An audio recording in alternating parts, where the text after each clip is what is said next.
Hello friends, welcome to easy cooking and vlogs. இன்றைக்கி நம்ம சேனலில் தீபாவளி ஸ்பெஷலாக வந்து மைசூர் பாக் எப்படி செய்யுது அப்படிங்கிற பற்றின வீடியோ தான் அதில் போட்டிருக்கோம். ஸோ கண்டிப்பாக வீடியோ ஃபுல்லாக பாருங்கள். அதுக்கு முன்னாடி ஒரு குட்டி ரிக்வெஸ்ட் ஃப்ரெண்ட்ஸ், நம்ம சேனலில் நிறையா பேர் சப்ஸ்கிரைப் பண்ணாமல் பார்க்குறீங்க. ஸோ சப்ஸ்கிரைப் பண்ணாதீங்கன்னா சப்ஸ்கிரைப் பண்ணிக்கோங்க. மறக்காமல் பக்கத்துக்கு பெல் ஐக்கனை கிளிக் பண்ணிக்கோங்க. வாங்க வீடியோக்குள்ளார போகலாம்.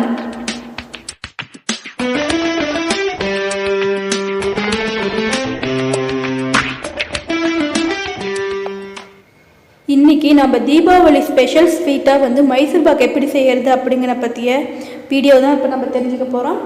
அதுக்கு வந்து தேவையான இன்க்ரீடியன்ட் என்னென்னு பார்க்கலாம். ஸோ வந்து நான் இதுக்கு வந்து 200 கிராம் வந்து கடலை மாவு வந்து வாங்கியிருக்கேன். ஸோ வந்து கடலை மாவு வந்து நார்மல் கடலை மாவு லூஸில் கொடுங்கன்னு கேட்டு வாங்குங்க. இல்லைனா வந்து பஜ்ஜி கடலை மாவு வந்து நம்மளுக்கு கொடுத்துருவாங்க. ஸோ வந்து கடலை மாவு கேட்டு கடையில் வாங்குங்க. அதாவது பஜ்ஜி கடலை மாவு வேண்டாம், நார்மல் கடலை மாவு கொடுங்கன்னு கேட்டிங்கன்னா அவங்களுக்கே தெரியும், கொடுத்துருவாங்க. ஸோ 200 கிராம் வந்து கடலை மாவுக்கு எனக்கு கரெக்டாக 1 kg வந்து மைசூர் பாக் வந்துச்சு. அதுக்கப்புறமா நான் இதுக்கு வந்து 300 கிராம் வந்து சுகர் எடுத்திருக்கேன். சுகர் உங்களுக்கு கொஞ்சம் அதிகமாக வேணும், ஸ்வீட் கொஞ்சம் அதிகமாக இருக்கணும் அப்படின்னு நினச்சிங்கன்னா நீங்கள் 1/2 kg கூட எடுத்துக்கலாம். ஸோ வந்து 1/2 kg கரெக்டான அளவு. ஸோ நான் சுகர் கொஞ்சம் கம்மியாக இருந்தால் எங்களுக்கு நல்லா இருக்குங்கிறனால நான் வந்து 300 கிராம் வந்து சுகர் எடுத்திருக்கேன். 200 கிராமுக்கு 1/2 kg சுகர் வந்து இருந்தால் கரெக்டாக இருக்கும். சுகர் நான் லோவாக தான் சாப்பிடுவோங்கிறனால நான் வந்து 300 கிராம் வந்து சுகர் எடுத்திருக்கேன். ஸோ சுகர் வந்து உங்கள் தேவைக்கேற்ப எடுத்துக்கோங்க. அதுக்கப்புறமா மைசூர் பாக்குனாவே, அதாவது வாயில் கரையக்கூடிய மைசூர் பாக்குனா அது கண்டிப்பாக ஆயில் அண்ட் இல்லைன்னா வந்து நெய், ரெண்டில் ஏதோ ஒன்று இருக்கணும். ஸோ வந்து நான் ஆயில் அண்டு நெய் ரெண்டுமே ஆட் பண்ண போகிறேன். இதுக்கு வந்து 300 ml வந்து நம்மளுக்கு வந்து தேவை. ஆயில் அண்டு நெய் ரெண்டுமே ஜாயின் பண்ணி நம்மளுக்கு தேவைப்படும். ஸோ வந்து இதுக்கு நான் வந்து 300 mlக்கு வந்து 100 ml ஆயிலும் 200 ml வந்து நெய்யும் வந்து எடுத்திருக்கேன். ஸோ ஓவரால் வந்து நம்மளுக்கு 300 ml வந்துடுச்சு. நீங்கள் ஃபுல்லாக வந்து 300 ml வந்து ஆயிலே ஆட் பண்ணுறதா இருந்தாலும் ஓகே, இல்லைனா 300 ml ஃபுல்லாக வந்து கீ ஆட் பண்ணுறதா இருந்தாலும் ஓகே. ஸோ வந்து கீ ஆட் பண்ணோம்னா கொஞ்சம் தொண்டை கட்டும் அந்த மாதிரி இருக்கும், ஃபீல் பண்ணுவீங்க. அதனால் வந்து ரெண்டையும் கலந்து நீங்கள் மிக்ஸ் பண்ணி ஆட் பண்ணிக்கலாம். நான் வந்து 100 ml வந்து 100 கிராம் வந்து ஆயில் அண்ட் 200 ml வந்து நெய் வந்து எடுத்திருக்கேன். அதுக்கப்புறமா வாட்டர் கொஞ்சம் தேவைப்படும் நம்மளுக்கு. ஸோ வந்து இது எதுக்காகனா நான் வந்து பாவு காய்ச்சணும் அதுக்காக. ஸோ வந்து வாட்டர் வந்து 1 கிளாஸ் இருந்தால் போதும். ஸோ வந்து நான் இப்போ வந்து 2 கிளாஸ் அளவுக்கு வந்து வாட்டர் வந்து எடுத்து வச்சுருக்கேன். இப்போ எப்படி செய்யுதுன்னு பார்க்கலாம் வாங்க. ஃபஸ்ட்டு அடுப்பில் ஒரு கடாய் வச்சுக்கோங்க. கடாய் நல்லா ஹீட் பண்ணிவிட்டு அடுப்பை லோ ஃப்ளேம் பண்ணிக்கோங்க. இப்போ பாருங்கள், நான் அடுப்பை நல்லா கடாயை சூடு பண்ணதுனால நல்லா வந்து புகை வந்ததுமே அடுப்பை லோ ஃப்ளேம் பண்ணிவிட்டு நம்மளுடைய கடலை மாவு இருக்குது பார்த்திங்களா, அதை கொஞ்சம் கொஞ்சமாக ஆட் பண்ணி நல்லா மிக்ஸ் பண்ணிக்கோங்க. ஏன்னா அந்த கடலை மாவுடைய பச்சை ஸ்மெல் வந்து போகணும் அப்படிங்கிறதுக்காக தான் இந்த மாதிரி நம்ம மிக்ஸ் பண்ணுறோம். அது இல்லாமல் அதில் பபுள்ஸ் மாதிரி வரும். அந்த பபுள்ஸ் எல்லாம் நம்மளுக்கு வந்து இந்த மாதிரி நம்ம நல்லா வறுத்து எடுத்துக்கிட்டோம்னா அந்த பபுள்ஸ் வரது நம்மளுக்கு வராமல் போகும். அது இல்லாமல் அந்த பச்சை ஸ்மெல், அதாவது மைசூர் பாக் சாப்பிட்றப்ப அந்த பச்சை ஸ்மெல் ஒவ்வொன்றில் வரும். இந்த மாதிரி வறுத்து எடுத்துக்கிட்டோம்னா இந்த பச்சை ஸ்மெல் வராது. அதுக்காக தான் வந்து இந்த மாதிரி வறுத்து எடுத்துக்கோங்க அப்படின்னு நான் சொல்கிறேன். ஸோ வந்து நான் கொஞ்சம் கொஞ்சமாக ஆட் பண்ணி ஃபுல்லாக வந்து இந்த கடலை மாவு ஃபுல்லாக வறுத்து எடுத்துட்டு இதை வந்து கொஞ்சம் நேரம் வந்து ஆற வைக்கணும். ஸோ வந்து நான் ஃபுல்லாக வறுத்து எடுத்து இப்போ ஆற வச்சிடுறேன். அதுக்கப்புறமா வந்து நம்ம சேனலை நிறைய பேர் சப்ஸ்கிரைப் பண்ணாமல் இருக்கீங்க. ஸோ சப்ஸ்கிரைப் பண்ணாலும் சப்ஸ்கிரைப் பண்ணிக்கோங்க. மறக்காமல் பெல் ஐக்கானை கிளிக் பண்ணிக்கோங்க. இப்போ நம்ம ஆற வச்சிடலாம். அந்த மாவை அதுக்குள்ளார வந்து நம்ம வந்து பாவு காய்ச்சிக்கலாம். அதுக்கு வந்து இப்போ நான் வந்து 2 டம்ளர் வந்து வாட்டர் வந்து ஆட் பண்ணியிருக்கேன். இப்போ நான் சுகர் சொல்லியிருந்தேன்ல 250 கிராம் வந்து சொல்லியிருந்தேன் பார்த்திங்களா, அந்த சுகரை வந்து நான் ஃபுல்லாக வந்து ஆட் பண்ணிக்கிறேன். ஸோ வந்து 200 கிராமுக்கு வந்து நீங்கள் 1/2 kg வந்து சுகர் எடுத்திங்கன்னா கரெக்டாக பர்ஃபெக்டாக இருக்கும். நான் வந்து கம்மியாக தான் போட்டு நான் மைசூர் பாக் செய்கிறேன். அதனால் வந்து உங்களுக்கு குவான்டிட்டி வந்து கரெக்டாக நான் சொல்லிடுறேன். கரெக்டாக வந்து ஸ்வீட் அதிகமாக இருக்கணும் அப்படின்னு நினைக்கிறவங்க 1/2 kg வந்து சுகர் எடுத்திங்கன்னா கரெக்டான குவான்டிட்டியாக இருக்குது 200 கிராமுக்கு. இப்போ வந்து சுகர் வந்து ஒரு கம்பி பதம் வர அளவுக்கு நல்லா மிக்ஸ் பண்ணி விட்டுக்கோங்க. சுகர் நம்ம ஆட் பண்ணதுமே வாட்டர் கண்டென்ட் வந்து ஆல்ரெடி வந்து நம்ம கம்மியாக தான் வாட்டர் ஆட் பண்ணோம். அந்த சுகர் ஆட் பண்ணுறப்ப அது கொஞ்சம் கொஞ்சமாக கரையிறப்ப அதுவே வாட்டராக நம்மளுக்கு மாறும். ஸோ வந்து அது வரைக்கும் நல்லா மிக்ஸ் பண்ணிக்கோங்க. இப்போ பாருங்கள், நம்ம வந்து கடலை மாவு வந்து நல்லா வறுத்து எடுத்து வச்சுருந்தோம் பார்த்திங்களா, அது வந்து நல்லா வந்து சூடு வந்து ஆறிடுச்சு. இப்போ அங்கே பாருங்கள் குட்டி குட்டி பபுள்ஸாக இருக்குல்ல, அதெல்லாம் இல்லாமல் நல்லா ஃப்ரெஷ்ஷாக வந்து நம்மளுக்கு கையில் தூளாக இருக்கிற மாதிரி சாஃப்டாக இருக்கிற மாதிரி நம்மளுக்கு அந்த பவுட்ரு வந்து வேணும். ஸோ வந்து அதுக்காக கடலை மாவு இப்போ நம்ம சளிச்சு எடுத்துக்கலாம்.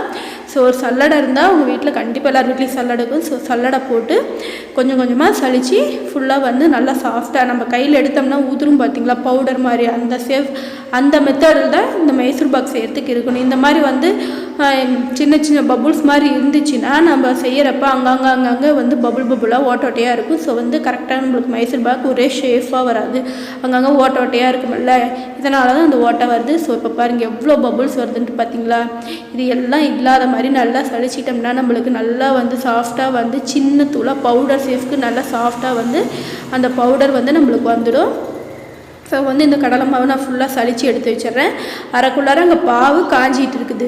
இதுக்கு 2 பேர் உங்களுக்கு ஹெல்ப்புக்கு இது செய்கிறப்ப 2 பேர் இருந்தாங்கன்னா கொஞ்சம் வந்து உங்களுக்கு ஹெல்ப்பாக இருக்கும். ஒருத்தரை செய்கிறப்ப கொஞ்சம் சிரமம் தான். ஸோ கூட ஒரு ஆள் சின்ன சின்ன இந்த மாதிரி வாக்குக்கெல்லாம் ஒருத்தர் வச்சுக்கோங்க, உங்களுக்கு பெஸ்ட்டாக இருக்கும். ஸோ வந்து இது நான் ஃபுல்லாக வந்து சளிச்சிட்டு உங்களுக்கு காட்டுறேன். இப்போ பாருங்கள் நான் ஃபுல்லாக சளிச்சிட்டேன். அதாவது நல்லா வந்து வறுத்தெடுத்து ஆற வச்சு சளிச்ச கடலை மாவு இப்போ நான் உங்கள் கையில் காட்டுறேன். பாருங்கள் ஃபுல்லாக தூளாகிடுச்சு. இதுக்கு மேலே அந்த பபுள்ஸ் எதுவும் நம்மளுக்கு வராது. இப்போ இதில் வந்து நம்ம ஆயில் அண்டு நெய்யும் ஆட் பண்ணி நல்லா வந்து இதை வந்து வாட்டர் கண்டென்ட்டுக்கு வந்து நம்ம மிக்ஸ் பண்ணிக்க போகிறோம். அப்படியே நம்ம வந்து இதில் வந்து கொட்டினோம்னா ஃபுல்லாக வந்து நம்மளுக்கு வந்து ஒரு மாதிரி கெட்டியாக அங்கங்கே நின்றுடும். அந்த மாதிரி வராமல் இருக்கணும்னா இப்போ ஆயில் ஃபுல்லாக ஆட் பண்ணி ஃபுல்லாக மிக்ஸ் பண்ணிக்கோங்க. ஒரு பஜ்ஜி மாவு பதத்துக்கு வந்து நம்ம ஆயில் வந்து ஆட் பண்ணி நல்லா மிக்ஸ் பண்ணிக்கலாம். இது கூடயே நம்ம நெய்யும் ஆட் பண்ணிக்கணும். நான் சொல்லியிருந்தேன்ல 300 ml வந்து அதாவது 200 ml வந்து ஆயில், 100 ml வந்து நெய் எடுத்திருக்கேன்னு நான் சொல்லியிருக்கேன். ஸோ நீங்கள் ஃபுல்லாக வந்து ஆயிலே ஆட் பண்ணுறதான்னு பண்ணலாம், இல்லை ஃபுல்லாக நெய்யை ஆட் பண்ணி மிக்ஸ் பண்ணுறதான்னு பண்ணிக்கலாம். இப்போ நான் ஃபுல்லாக மிக்ஸ் பண்ணிவிட்டு நான் உங்களுக்கு காட்டுறேன். இப்போ பாருங்கள் நான் ஆயில் வந்து ஃபுல்லாக இது வந்து வாட்ரு கொஞ்சம் கூட நான் ஆட் பண்ணல, ஃபுல்லாக வந்து ஆயில் அண்டு நெய்யை ஆட் பண்ணி தான் இப்படி மிக்ஸ் பண்ணிகிட்ருக்கேன். ஸோ வந்து பஜ்ஜி மாவு பதத்துக்கு நல்லா வந்து ஆயில் ஆட் பண்ணி நெய்யும் ஆட் பண்ணி நல்லா மிக்ஸ் பண்ணிக்கோங்க. நல்லா வாட்டர் கண்டென்ட்டுக்கு அந்த கடலை மாவை நம்ம கொண்டாந்துடணும். அந்த கெட்டித்தன்மை அங்கங்கே வந்து ரவுண்டு ஓவல் இந்த மாதிரி பபுள் எதுவுமே இல்லாத அளவுக்கு ஒரே ஈவனாக வந்து நல்லா மிக்ஸ் பண்ணி எடுத்துக்கோங்க. இப்போ பாருங்கள் ஒரே ஈவனாக நம்மளுக்கு மிக்ஸ் ஆகிடுச்சு. இந்த அளவுக்கு நீங்கள் மிக்ஸ் பண்ணி எடுத்துக்கணும். நம்ம சேனலில் நிறைய பேர் சப்ஸ்கிரைப் பண்ணாமல் இருக்கீங்க. ஸோ சப்ஸ்கிரைப் பண்ணிக்கோங்க ஃப்ரெண்ட்ஸ். சப்ஸ்கிரைப் பண்ணாதவங்கலாம் இப்போ பாருங்கள் நான் உங்களுக்கு எடுத்துக்காட்டுற ஒரு பஜ்ஜி மாவு பார்த்துக்கு வருதில்ல, அந்த மாதிரி வரணும். அவ்வளோதான். இப்போ நம்மளுடைய பாவு ரெடி ஆகிடுச்சு. பாவு வந்து ஒரு கம்பி பதம் எப்படி பார்க்கணுன்னா இந்த மாதிரி நல்லா மிக்ஸ் பண்ணிவிட்டு லைட்டாக கையில் எடுத்திங்கன்னா ஒரு மாதிரி வந்து ஜாயிண்ட் ஆகி நம்மளுக்கு வந்து நூல் பதம், ஃபஸ்ட்டு நூல் பதம் அப்படிங்கிற மாதிரி நூலை வந்து நம்ம விரிச்சோம்னா வரும் பார்த்திங்களா, அந்த மாதிரி நூல் பதத்துக்கு வரும். அந்த மாதிரி வந்தோம்னா ஒரு கம்பி பதம் அப்படின்னு அர்த்தம். கையில் வந்து ஒட்டிட்டு கையை விரிக்கிறப்ப அதுவும் சேர்ந்து விரியும். அப்படி விரிஞ்சிச்சின்னா அதுதான் ஒரு கம்பி பதம். இப்போ பாருங்கள் நான் விரிக்கிறப்ப பார்த்திங்களா லைட்டாக ஒரு கோடு மாதிரி வருது பார்த்திங்களா, அதுதான் வந்து ஒரு கம்பி பதம். இப்போ நம்மளுக்கு வந்து பாவு வந்து ரெடி ஆகிடுச்சு. பாருங்கள் நல்லாவே தெரியுது. விரிகிறப்ப லைட்டாக வந்து அது கூட நம்ம விரலோடு சேர்ந்து அதுவும் லைட்டாக ஜாயின் ஆகி விரியுதில்ல, அது வந்தால் ஒரு கம்பி பதம். உங்களுக்கு தெரியணுங்கிறதுக்காக 2-3 டைம் காட்டுறேன் ஃப்ரெண்ட்ஸ், வேறு ஒன்றும் இல்லை, சரி. ஸோ நம்ம சேனல் இன்ஸ்டாகிராம் அண்டு ட்விட்டர் பேஜில் இருக்குது, அதிலையும் ஃபாலோ பண்ணாதவங்கள ஃபாலோ பண்ணிக்கோங்க. அவ்வளோதான், நம்மளுடைய பாவு வந்து ரெடி ஆகிடுச்சு ஒரு கம்பி பதத்துக்கு. இப்போ வந்து நம்ம நல்லா மிக்ஸ் பண்ணி வச்சுருந்தா கடலை மாவை இதில் ஆட் பண்ணிக்கலாம். இப்போ கடலை மாவை நல்லா மிக்ஸ் பண்ணிக்கலாம். கொஞ்சம் கொஞ்சமாக ஆட் பண்ணுங்கள், ஃபுல்லாக அப்படியே கொட்டிடாதீங்க. கொட்டிட்டிங்கன்னா நம்மளுக்கு கட்டியாகிடும். கட்டிக்காக அங்கங்கே வந்து ரவுண்டாக வந்து பபுள் மாதிரி ஆகிடும். ஸோ வந்து கொஞ்சம் கொஞ்சமாக ஆட் பண்ணி நல்லா மிக்ஸ் பண்ணிக்கோங்க. இது கண்டிப்பாக வந்து 2 பேர் இருந்தீங்கன்னா தான் யூஸ்ஃபுல்லாக இருக்கும். இல்லை ஒருத்தரே அப்படின்னா கொஞ்சம் கொஞ்சமாக ஆட் பண்ணி கைவிடாமல் மிக்ஸ் பண்ணிக்கிட்டே இருக்கணும். இதுக்கு மேலே நீங்கள் கையை எடுக்கவே கூடாது. இது பாவு நம்ம கடலை மாவில் வந்து ஆயில் அண்டு நெய்யும் நான் சேர்த்து மிக்ஸ் பண்ணியிருக்கேன். ஸோ வந்து நல்லா கைவிடாமல் கொஞ்சம் கொஞ்சமாக ஆட் பண்ணி நல்லா வந்து மிக்ஸ் பண்ணிக்கிட்டே இருங்க. ஒட்டுக்கா நம்ம ஊற்றிட்டோம்னா அது வந்து அதெல்லாம் வந்து அங்கங்கே கட்டியாக ஆகிடும். ஸோ வந்து நம்மளால் மிக்ஸ் பண்ணவும் முடியாது, எதுவுமே செய்ய முடியாது. அதுக்காக தான், ஏன்னா ஆயில் நம்ம மிக்ஸ் பண்ணியிருக்கனால சீக்கிரமாகவே அதனுடைய தன்மை வந்து கெட்டியாக ஆரம்பிச்சுப்போம். அதுக்காக தான். ஸோ கொஞ்சம் கொஞ்சமாக ஆட் பண்ணி நல்லா கைவிடாமல் மிக்ஸ் பண்ணிக்கணும். இதனுடைய மெயின் பாயிண்டே வந்து நல்லா கைவிடாமல் கலக்கணும் மைசூர் பாக்கு, அதுதான் இதில் வந்து பெரிய விஷயம். ஸோ வந்து கைவிடாமல் கலக்கிக்கோங்க. பாருங்கள் இப்போ நான் உங்களுக்கு எடுத்து காட்டினப்போ எவ்வளோ வாட்டரியாக இருக்குதுன்னு பார்த்தீங்கல்ல, அந்த மாதிரி வாட்டரியாக இருக்காமல் நல்லா கெட்டியாகணும். இப்போ வந்து எனக்கு நார்மலாகிடுச்சு, ஓரளவு அந்த பச்சை ஸ்மெல் போயிடுச்சு. இப்போ நான் வந்து நெய் ஆட் பண்ணிக்கிறேன். நான் முன்னே வந்து ஆல்ரெடி வந்து அது மிக்ஸ் பண்ணுறப்போ ஆயில் ஆட் பண்ணியிருந்ததுனால வந்து இப்போ நான் கொஞ்சோண்டு வந்து நெய் வந்து ஆட் பண்ணிக்கிறேன். நெய் ஆட் பண்ணி கொஞ்சம் நேரம் நான் மிக்ஸ் பண்ணிக்கிறேன். இப்போ பாருங்கள் ஓரளவுக்கு முன்னே இருந்ததை விட இப்போ கொஞ்சம் கெட்டி தன்மை ஆயிடுச்சு. கொஞ்சம் நேரம் ஆனதுமே நம்ம இதை வந்து இறக்கிட வேண்டியது தான். இப்போ பாருங்கள் ஃபுல்லாக வந்து நல்லா மிக்ஸ் பண்ணிக்கிட்டே இருங்க. இதுக்கு மேலே தான் நம்மளுக்கு அந்த கெட்டித்தன்மை அதிகமாகும், நம்மளுக்கு கை வலியும் எடுக்கும், அந்தளவு கெட்டியாக இருக்கும். ஸோ வந்து நல்லா அடியிலேருந்து எடுத்துக்கோங்க. இது செய்கிறப்ப எப்பயுமே நல்லா அடிகனமான பாத்திரத்தில் செஞ்சால் தான் மைசூர் பாக் நல்லாயிருக்கும். பாத்திரம் கொஞ்சம் வந்து வெயிட்லெஸ்ஸாக இருந்துச்சுன்னா வேஸ்ட்டு. ஸோ வந்து அடிகனமான பாத்திரத்தில் இதை செய்யுங்க, அதுதான் உங்களுக்கு பெஸ்ட்டு.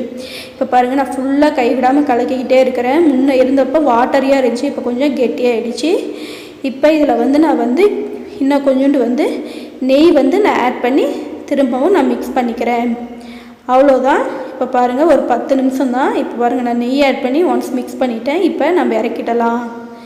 நம்ம சேனல் நிறையா பேர் சப்ஸ்கிரைப் பண்ணாமல் இருக்கீங்க. ஸோ சப்ஸ்கிரைப் பண்ணாதவங்க சப்ஸ்கிரைப் பண்ணிக்கோங்க ஃப்ரெண்ட்ஸ். மறக்காமல் பெல் ஐக்கானை கிளிக் பண்ணிக்கோங்க. அப்போ தான் நான் போடக்கூடிய வீடியோஸ் எல்லாமே உங்களுக்கு நோட்டிஃபிகேஷனாக வரும். மறக்காமல் தீபாவளி ஸ்பெஷலாக இது நீங்கள் கண்டிப்பாக செஞ்சு பாருங்கள். இப்போ பாருங்கள் நல்லா வந்து நான் கலக்கிக்கிட்டே நல்லா கெட்டியாகிடுச்சு. உங்களுக்கு பார்த்திங்கன்னா அந்த பாத்திரத்தில் சைடில் எல்லாம் வந்து நல்லா ஒட்டிக்கிச்சு. அவ்வளோதான் வந்து ரெடி ஆகிடுச்சின்னு அர்த்தம். இப்போ வந்து ஒரு பிளேட் எதில் நீங்கள் எதில் வந்து ஊற்ற போகிறீங்களோ அதில் வந்து எடுத்து நல்லா நெய் வந்து ஆட் பண்ணி நல்லா ஃபுல்லாக எல்லா இடமும் ஸ்ப்ரெட் ஆகிற மாதிரி நல்லா வந்து ஈவனாக வந்து தேய்ச்சி விட்டுக்கோங்க. ஏன்னா வந்து அது நம்மளுக்கு வந்து அழகாக வந்து மேலே எந்திரிச்சு வரணும் அந்த மைசூர் பாக், அதுக்காக தான். ஸோ அதனால் நான் வந்து நெய் வந்து ஆட் பண்ணிக்கிறேன். நெய் ஆட் பண்ணி ஃபுல்லாக சைடு சென்டர் எல்லா ஏரியாத்துலேயும் நான் வந்து இந்த மாதிரி மிக்ஸ் பண்ணிக்கிறேன். நல்லா சமமான தட்டாக இருந்தால் உங்களுக்கு ஓகே, என்கிட்ட இல்லைங்கனால நார்மல் தட்டத்தில் நான் எடுத்துக்கிறேன். இப்போ எடுத்து நான் மைசூர் பாக்கை ஊற்றிக்கிறேன். ரொம்ப அதிகமாக ஊற்றிக்காதீங்க, வேறு ஒரு பிளேட் இருந்து அதில் கூட நீங்கள் ஆட் பண்ணிக்கலாம். இப்போ வந்து நான் 2 பாத்திரமாக வந்து ட்ரான்ஸ்ஃபர் பண்ணி 2 பிளேட்டில் வந்து நான் ஊற்றிக்க போகிறேன். இது ஒரு பாத்திரத்தில் ஊற்றிருக்க ஒரு பிளேட்டில். ஸோ வந்து இதை வந்து நல்லா தட்டி விட்டுக்கோங்க.